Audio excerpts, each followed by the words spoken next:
Hello, everyone. Welcome back to How to Live the Warrior Path. The first episode was an introduction. The second episode was recognizing the problem, and this episode will actually be about departing on the journey. So, just to sum it up, first episode was the whole intro and motto. What does it mean to live the warrior path? Well, it's about living it. It's L, labor, I, inspiration, V, volition, and E, equilibrium. Um, the tarot card that represents this stage of the warrior path is the Hermit. So I'm going to try to talk about the Hermit as I do this and explain why it means that. Like I said, the last episode was the problem, and this one is the solution. This is the solution of being the of how to become the warrior, the solution to those problems. And while the future ones are going to be important for sure, I'm going to go more in depth. This episode is really the most valuable. Like, if you had to pick one of the Warrior Path episodes, this is the one that stands on its own. This would be the one. And why? Because, like the Hermit corresponds to the Sun card, it holds the same position on the Kabbalistic tree of life. It's about the unquenchable thirst for truth, an infinite desire for improvement. That's what the Hermit does. That's why the Hermit goes and leaves everything and goes to learn alone. Almost, to others it seems like he's doing it to the point of insanity, but that's not what it is. It's about the level of dedication, how much he wants that divine thing, that completion, that mastery. Okay, so what's the solution? It's the warrior path. The warrior path is the solution to the problems we talked about last time. It's about taking life seriously. That's the warrior path. That's what I narrowed it down to when I was coming up with this presentation. It was at a time where I was finding it difficult with my job. Okay, I wasn't able to get things quickly like I used to with other things, and this was my answer. It was about treating your everyday menial tasks, whatever you do, whatever it is you do, take it seriously. So more so, it's about constant self-evaluation and self-critique. That's really what the warrior is all about. It's just not putting yourself down, but constant self-critique, self-evaluation. Put the mirror up to your face, and that is the warrior path. That is also how Mark Passio describes shadow work, putting the mirror in front of you. And this is the same thing. It's a objective, honest self-evaluation. Okay, so what are the ways to do this? Right, mental toughness is one. Mental toughness, you can do that through diligence. And what is diligence? It's reminding yourself not to take the easy way out. That's like watching yourself. Okay, being the person beside you who watches you, and you have to tell yourself, don't take the easy way out. If you need to do something right, you just stay hard on yourself, you stay on your ass and be diligent. Like, I have to do this. Okay, and it helps. Just ask yourself, like, what am I afraid of? Because when we do things half-assed, it's mostly out of fear, really, when you go down to the root of it. So there's the diligence path, there's the diligence aspect. But mental toughness is also about being calm, and being calm when there's pain. Don't panic when there's pain. When you focus on pain, it's going to overblow it, and it's going to become unbearable. I go back to a warrior, a physical warrior, a jiu-jitsu master, Rickson Gracie, and his quote is, "Find your comfortable place in hell." He said that on Joe Rogan's show. Actually, it's not like he didn't say that in the middle of the forest somewhere. He said it on Joe Rogan. But mental toughness has that calm. It has a stoic detachment to it, and that's what helps in becoming the warrior. It's not that you have apathy. It's not that you don't care, but it is detachment, and that is the Hermit. The Hermit goes into a cave. He goes somewhere to learn, away from everything. So he's detached in that sense. Okay, he's not so easily pulled by all the things that pull us in a million different directions. He's firm in his stance that he is going to find what he is looking for.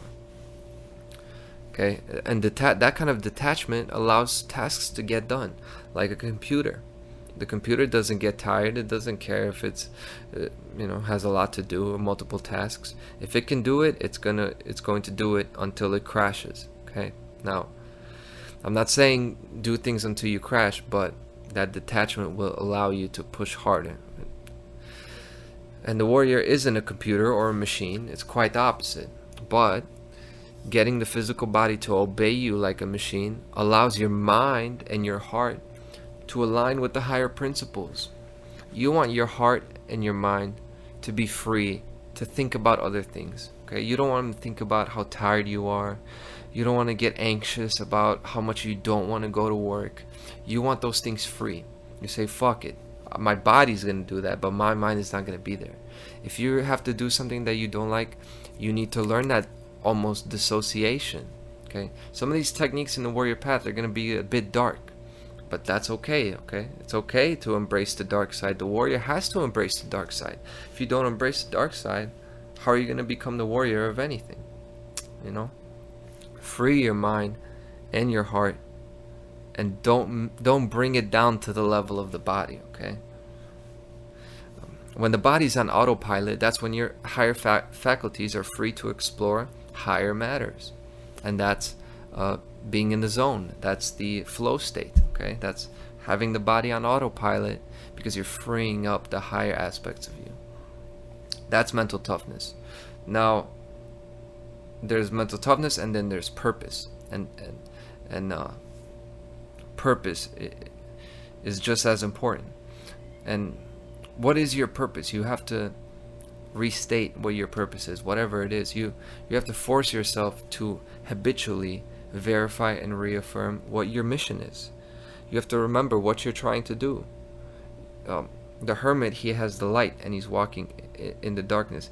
You better remember what you're looking for, because you're in a dark place, right? And this repetition is key. See, our goals have to be refreshed by our thoughts and our intentions. This isn't going to work just on its own. It has to be constantly reaffirmed and restated, because otherwise the body will betray us. Okay, the mind will betray us. We'll start getting distracted. We'll start convincing ourselves that it's okay to give up and let up. So that's why we need to be repetitive to ourselves about what our mission is. The mission has to become a big deal. Okay, for me, my mission is human freedom. That's a big deal. I constantly remind myself of that. Okay, the warrior has to have a mission. You have to be inspired by something. If you're not inspired by something, you will not become the hermit. You will not want it that bad. Okay, so mental toughness, purpose, and being present in the moment. Okay, present moment awareness is super important, because otherwise you don't learn. And how can you do that? You approach mundane tasks as an opportunity to improve. That's how you could be present in the moment. You're doing something boring, like I was, hammering stuff, hammering nails, just always the same thing. Well, if you don't want to do it and you're just like, okay, I'm hammering nails, you're not going to learn anything in that moment. You're actually wasting your time. You're wasting your life away. You are allowing yourself to deteriorate without anything constructive coming out of that. So you need to think about it as like, okay, I'm training my hand-eye coordination. I'm training my muscles. Okay, I'm going to try to get better at this. Use your left hand if you got to spice it up. Approach these things as an opportunity to improve. If you're already doing something you don't want to do, well, at least get something out of it. Okay? Another way to be present in the moment, you gotta reject that impulse to daydream. We get this when we get overloaded. When I'm looking at the computer screen doing all this stuff, you're doing the same thing, or it's just you got too much. You have this tendency to daydream and just go through the motions. Well, you can't just go through the motions. Okay, there is a positive way to daydream, but I'm talking about just slipping away and not being present. And it's the same thing as doing that nailing motion, hammering motion, without getting anything out of it. Do not just go through the motions. If you're doing something, you have to do it well. Okay, so mental toughness, purpose, being present in the moment, and the most important is you develop the philosophical hunger, a philosophical unquenchable thirst. Okay, this is the do more mindset. This is a mindset of not making excuses. That's the philosophical hunger. It's not that you want your body to be perfect, or you want to be the perfect, physical ego being. It's you want to perfectly align with principles, so you won't make excuses for yourself. If you mess something up and you know you could have done better, then you say that. See, we all make excuses to justify our inadequacies, right? And we notice this when we say it to somebody. We say it to somebody, but we don't notice when we do it to ourselves. And everybody makes these excuses, including me. This is super deep in us. When somebody tells us like, "Oh, what the hell did you do? Why did you do it? Why did you do that?" Your first thing you think about is, okay, how can I explain this? How can I defend myself? What, is there really a need to defend yourself? Well, you got to be strong enough to just, to just let that, just hold that shot. Take it on your chest, That's the philosophical hunger. It's not about what other people think of you. It's about when you look at yourself in the mirror, can you say that you aligned with truth? Okay. Now, the way to eliminate excuses is to evaluate the results of your actions like an equation or a bank statement. That means take your emotion out of it. It's not about if you wanted to do the right thing. Did you do the right thing? Yes or no? And that's how natural law works. Did you harm somebody? Did you violate their property? If the answer is yes, then you violated natural law. I don't care if you're the best person in the world, okay? Like, I'll give an extreme example in the sense that, an extremely insignificant example. If you made a mistake at work, right, and you were sick, and the boss gave you bad information, and it was late, and you were already tired, and your coworker called off. It's basically the worst day of your life. Well, mostly anyone would accept those excuses, accept those reasons for why you weren't able to do a good job, because there was a solid reason for why you fell short. But here's the philosophical hunger. This internal voice has to say, it's not good enough. It's not good enough. That's the 4 words. Forget LIVE. These 4 words are going to make you the warrior. It's not good enough. That will make you the warrior if you really say that to yourself, and you could bear the weight of that. Okay? You step up to raise it. Okay? That's the hunger for truth. Okay? We have to overcome that defensive instinct to defend our failures, because why would we want to defend failures? There's no point in defending a wrong position. If we're wrong, we need to be right. Now, the truth is belligerent. So the truth says, it's not good enough. And we say, we want to fight back. We say, no, I am good enough. Okay? We can say that, but over time, we have to take it into ourselves and accept it. Okay? See, the first methods were about not allowing your physical body, your emotions to cloud your spirit, okay, your path, your behavior. That's purpose, present moment awareness, and mental toughness.